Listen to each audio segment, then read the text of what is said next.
One wrong decision could change everything, and everyone behind the cordon is waiting on yours.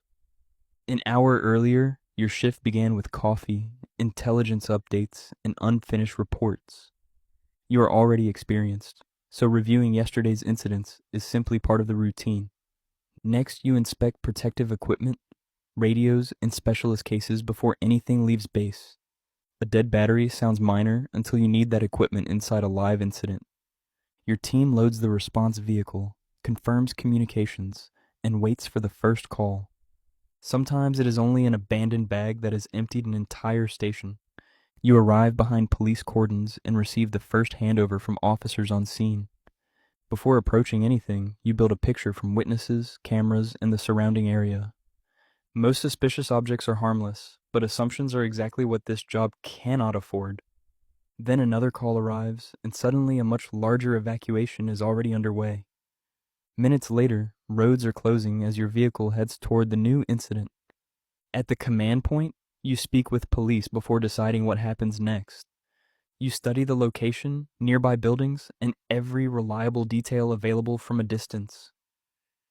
Experience teaches you that rushing often creates more danger than waiting. Whenever possible, remote equipment goes forward while you remain behind protective cover. A tracked robot enters the restricted area as you watch through its camera feed. On screen, packaging, placement, and surroundings all matter more than they normally would. The robot stops, and the control point becomes completely silent for several seconds. Then the camera reveals something unexpected, forcing you to rethink the entire plan. You compare the new information with teammates and emergency commanders before moving forward. Hours can pass this way, with waiting broken by seconds of intense concentration. Eventually, specialist procedures reduce the immediate danger without exposing anyone unnecessarily.